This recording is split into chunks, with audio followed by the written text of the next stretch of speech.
Hello and welcome to this special report at XM.com. I'm Maria Bashardis, and joining me is investment analyst Marios Hadjikyriacos. We'll be discussing U.S. President Biden's infrastructure bill and the potential reaction in markets. So Marios, with the successful vaccination campaign and all the money Congress has delivered to individuals and businesses, the U.S. economy is recovering and growing stronger. Now Biden is working on another investment package in the trillions of dollars.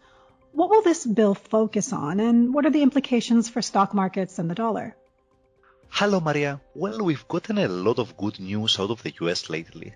So Congress has thrown tremendous amounts of money at the recession, and almost 45% of Americans have received the vaccination jab by now.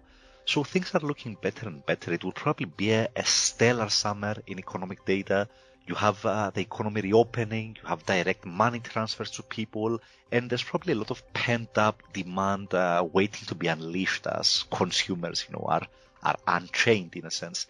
So things are looking better, but when things look better, it's often useful to consider what could go wrong. Lately, the markets have been focusing a lot on the risk that, the Fed might raise interest rates by next year already if the economy truly heals this quickly. But I think that the real risk might be on the fiscal side. So President Biden is pushing very hard for a new investment package.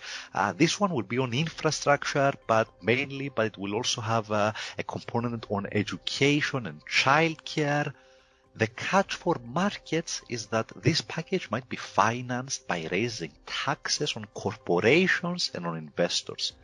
So this week, a lot of the market reaction will depend on how much Biden aims to raise taxes. The latest media reports suggest the corporate rate could go from 21% currently all the way to 28%.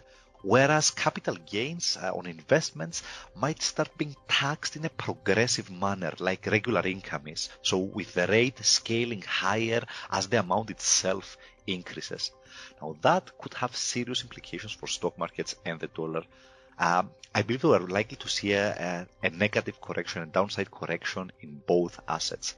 So if investors believe that capital gains taxes are going to rise, they could start to lock in some profits on their stocks right now. So if you fear that next year capital gains taxes are going up, you might close some of your positions right now, take advantage of the current lower rate, and that generates a wave of selling.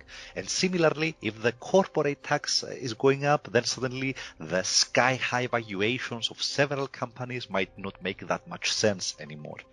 Now, as far as the dollar is concerned, I think that the playbook is the reverse of what happened after Trump cut taxes in 2017.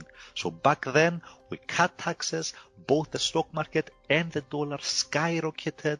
So I think that we are likely to see the opposite reactions this time around.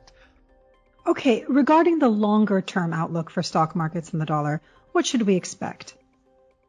Well, funnily enough, I think that it's positive for both assets. So I believe we're likely to see a correction this week or over the next few weeks as the markets grapple with this higher tax framework.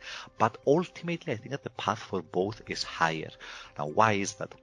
First of all, the economy is doing very well. So the tax man might be coming, but if all of that money is going to be spent on productive investments, that's a net positive for the economy, and ultimately the stock market tracks the economy. Now, it's a similar argument for the dollar, but it's also a relative argument. So for the dollar, you also have to look at what foreign economies are doing. And right now, the US economy is miles ahead of the Eurozone and of Japan in terms of vaccinations. The economy itself is stronger, and it also has a lot more stimulus coming. So the end game of all this is the Fed raising rates earlier than the European Central Bank, earlier than the Bank of Japan, and that, I believe, keeps the outlook for the dollar positive, even if we see the correction in the near term. Marios, thanks so much. And thanks for joining us at XM.com.